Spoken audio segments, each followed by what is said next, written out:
So today I'm going to talk about the art of clickbait. So to begin this, let me paint a picture for you guys. Imagine it's Sunday, right? You're watching Price is Right in the morning, and all of a sudden, advertisements begin. First, there's some advertisement about Cialis, what's going to help you. And then there's this advertisement on mesothelioma. I don't know what that is still, but okay. And then you finally get an infomercial. Oh God, no, not infomercials. Okay, infomercial about Dr. Ho's Physio Belt. It's designed to relieve lower back pain. Who doesn't want that? It costs only $159.96 plus shipping and handling. But don't worry, guys, come on. 30 days money back guarantee. So as a raise of hand, by a raise of hand, how many of us are going to get this right away? Oh, we got one, yeah. So not many of us. So let me ask you this. Why is it that when we see something like this, man tries to hug a white lion, you won't believe what happens next, and all of a sudden we get this urgency of, I want to click this article. Well, the answer relies in the word clickbait. It's all clickbait. I'm just another student like most of you guys here, and I've gotten clickbaited myself too, whether that's on Facebook, social media in general, YouTube, and just internet in general. So to understand clickbait more, I did multiple debates, whether that was with my family or with friends, and I did research to understand this latest trend. Today, I will tell you exactly what is clickbait, why it works on us, and lastly, how we can avoid it. Beginning with, what exactly is clickbait? Clickbait is a tactic seen all over the internet. It's designed specifically to deceptively lure people into clicking an article regardless of the content. So the purpose of the title has been completely changed. As Kirkin states in the article, previously the primary function of a headline was to give the reader who was scanning the newspaper a clear understanding of what the article was about.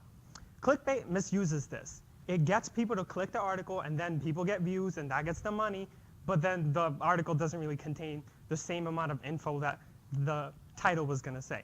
So short put, it creates curiosity but leads to disappointment.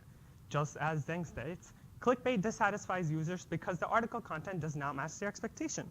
As an example, when we see something like this, can you solve this ancient riddle? 90% of the people gave the wrong answer. You think, oh, am I one of the 10%? Can I get this right? I want to see. And then you click it only to find that it was like a wrong question, or it was too easy, or it was super complicated and had nothing to do with the riddle. You just walk out disappointed. All right. Lastly, clickbait can be potentially dangerous. How? Well, it's okay if you're getting clickbaited into clicking YouTube videos, but it's another thing if serious matters are into play, such as medicine.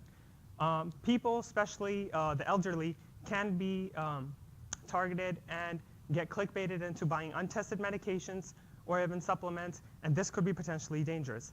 And this would be another thing that physicians have to explain to their patients why this medication is not working. So it becomes a problem. All right, now that we understand what exactly is clickbait, let's see why it works on us. To understand why it works, there's three main things. It's curiosity/belief, thumbnails, and ease of clicking. So let's start off with ease of clicking. Remember that original example with Dr. Ho's medicine, the spine belt, whatever, right? Well, why didn't we just instantly buy this?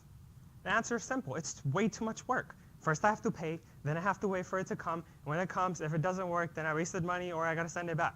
Way too much work, right? Imagine an alternative universe if infomercials gave you direct access to their products right away. You can try it out right there, right?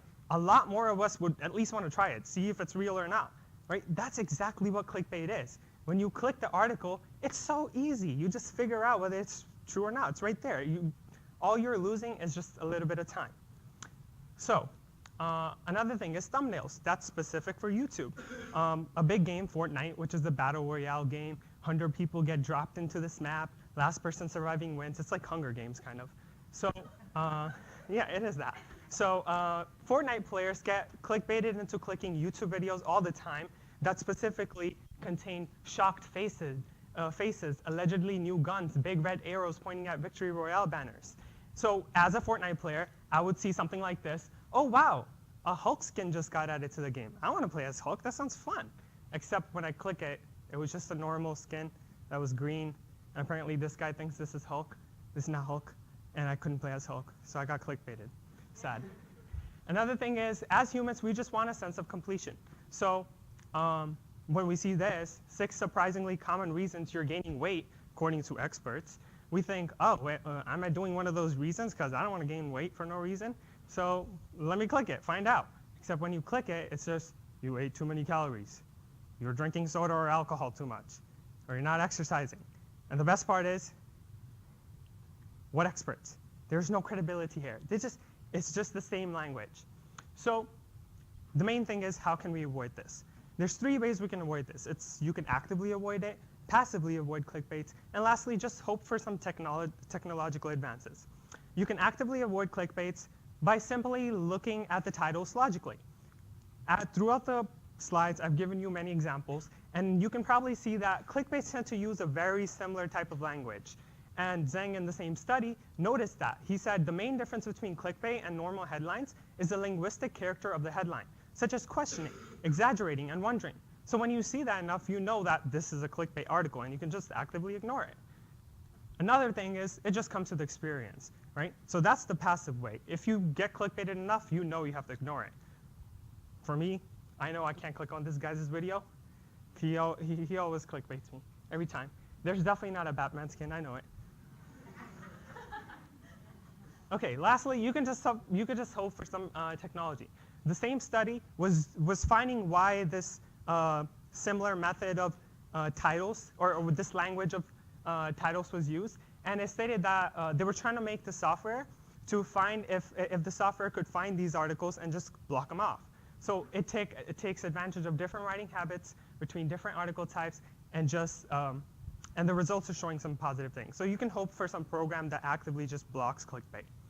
In conclusion, you learned what is clickbait, why it works, and how you can avoid it. So next time, don't get clickbaited, because it's not worth it.